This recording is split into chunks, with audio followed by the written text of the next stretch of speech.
आप देख रहे हैं इंडिया शासन न्यूज़। नहीं लेंगे, उसी को लेकर समाजवादी नेता मुस्तकीम डिग्निटी भी यहां आए हैं। उनसे बातचीत करेंगे कि क्या है पूरा मामला। देखो, अंडरग्राउंड गटर मालेगांव में जब से शुरू हुई है, उसके पास कोई बनाने से पहले कोई सेफ्टी मार्क बनाना या जिस हिस्से में बन रही है वहाँ पर कोई बैरिकेड लगाना कि कोई हादसा ना हो। इससे पहले मिर्ज़ा गालिब रोड पर एक मशीन से उनके वहाँ हादसा हुआ।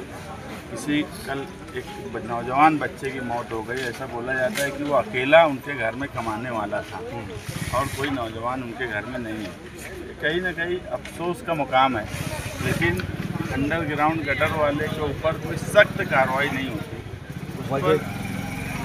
वजह यह है कि तकरीबन 4 साल से कारपोरेशन में किसी का इख्तियार नहीं है। इस वक्त से अंडरग्राउंड गटर शुरू हुई, प्रशासक राज है, प्रशासक मलीदा खा रहा है।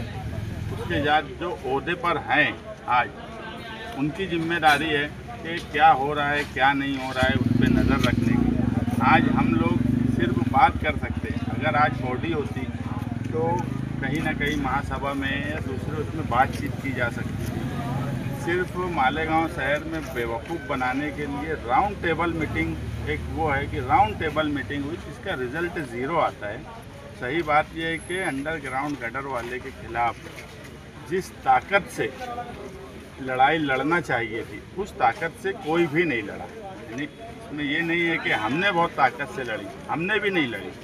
और क्यों नहीं लड़ने की वजह ये थी कि बदउनवानी और करप्शन के खिलाफ पीछे मैं सालों लड़ाई लड़ा। आपका तो नारा भी है, मसाइल से आज़ादी देंगे समाजवादी।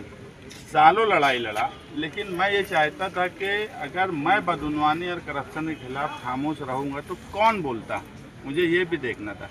मगर मैंने देखा कि किसी ने भी नहीं बोला। आपकी खामोशी की वजह से कई लोगों के पैर कट गए, किसी का हाथ टूट गया, किसी की जान चली गई। खास कि अगर आप बोलते होते तो शायद कहीं ना कहीं उन पर एक दबाव बना रहता है।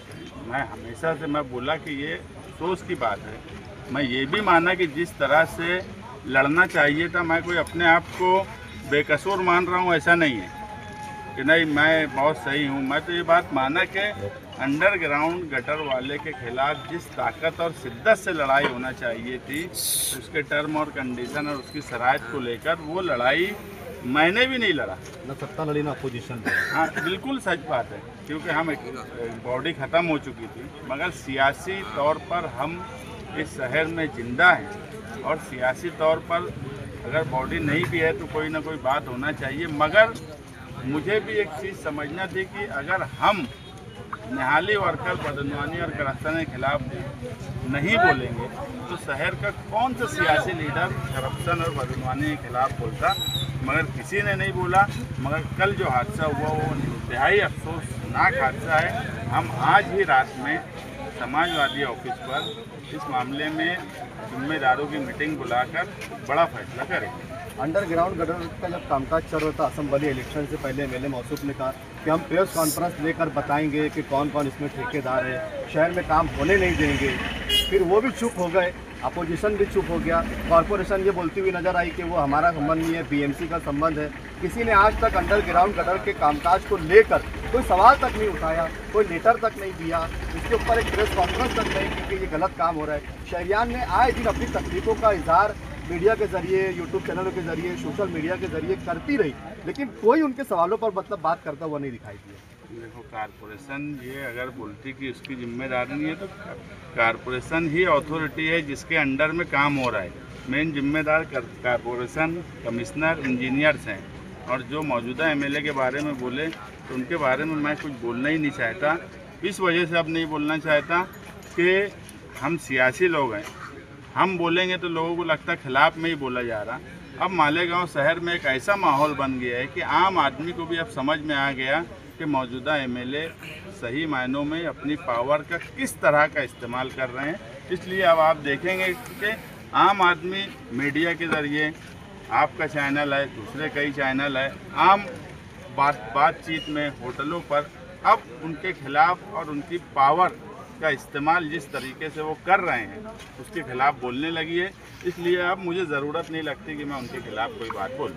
क्या ये जो अंडरग्राउंड गटर के कामकाज इस बारिश के टाइम में चल रहे हैं, जो नियम और कायदे के हिसाब से होना भी नहीं चाहिए, क्या इसे बंद करवाया जाएगा? देखो, बारिश के टाइम काम नहीं हो सकता ऐसी बात नहीं है। बात यह है कि किसी भी मौसम में काम हो, हर चीज़ की टर्म कंडीशन है। आप देखेंगे पूरा गांव खोद के रख दिए, जो पेच वर्क से लेके जितनी शराइत हैं वो शराइत पर कोई अमल नहीं होता। जिस हिस्से में काम किया जा रहा है वहाँ बैरिकेड लगाना, कोई सेफ्टी मार के लगाना, मैं पहले भी बोला, इन सब का कोई नियोजन नहीं है। इंजीनियर्स की ये जिम्मेदारी है, जो वार्ड इंजीनियर हैं, जो सिटी इंजीनियर हैं, उनकी जिम्मेदारी है कि जिस हिस्से में काम हो रहा है वहाँ देखा जाए। सिर्फ जो बात है और जो कनेक्टिविटी है अंडरग्राउंड गटर की, सही मायनों में ये स्कीम ही फेल की जा चुकी है मालेगांव सेंट्रल के हिस्से में। आप देख लेना, जब भी ये स्कीम कंप्लीट होंगी, मालेगांव आउटर में कनेक्टिविटी बराबर है, मालेगांव सेंटर में कनेक्टिविटी नहीं है। ठेकेदार का एक ही मकसद है, अगर किसी एक रोड पर मैं जाकर बोलूँ कि यहाँ काम नहीं होगा तो इंजीनियर आएंगे, मत करो यहाँ, मत करो, साइड चेंज दूसरी तरफ कर लो। ये काम का तरीका, ये अंडरग्राउंड एक गटर है, इसकी कनेक्टिविटी हर जगह से बराबर होना चाहिए। वो कहाँ पे एक जगह बना दे रहे हैं, आप ही एक बार कहीं बताए जंगल खेत में, जंगल में खोद दिए। बोलने का मतलब ये है कि खत्म की जा रही है, सिर्फ क्वांटिटी बिल निकालना, इंजीनियर का अपना कमीशन लेना, कमिश्नर का अपना कमीशन लेना, सिर्फ यही मकसद से ये काम किया जा रहा है। इस काम का रिजल्ट मेरे हिसाब से आने वाले वक्त में ज़ीरो रहेंगे। चलिए, ये मैं ये समझता हूँ आज शहर के अंदर दो किस्म की पावर चल रही है। जैसा कि आप सभी जानते हैं, कारपोरेशन के अंदर एक कमिश्नर राज चल रहा है और एक अपने शहर का एमएलए, ये दो पावर है। अब मैं समझता हूँ कि इसमें अगर कारपोरेशन की लापरवाही हो रही है तो एमएलए साहब को वहाँ पर एक्टिव होना चाहिए। सभी की जिम्मेदारी है, चाहे वो एमएलए हो, कारपोरेशन हो या पावर की यहाँ पर बात, शहर के सभी लीडर की जिम्मेदारी है। यहाँ पे पावर की बात है। पावर सत्ता में कौन है? आवाम किसको चुन कर दी है? सत्ता में कुर्सी अगर किसी के पास है तो वो एमएलए साहब के पास है। अगर कारपोरेशन लूज कर दिया कोई किस्म का वर्क तो उसको एमएलए साहब को उनको जिम्मेदारी नहीं है। अपोजिशन इसके ऊपर बिल्कुल मुद्दा बनाएंगे और मुद्दा इस वजह से बनाना चाहिए कि यार आवाम को वाकई में तकलीफ हो रही है मौत के बाद। अब ये चीजें धीरे धीरे सामने सबके आ रही है। इंशाल्लाह इसके ऊपर अपने को अपोजिशन से ज्यादा मैं समझता हूँ जो सत्ता में उनसे सवाल पूछना चाहिए, ये ज्यादा बेहतर रहेगा।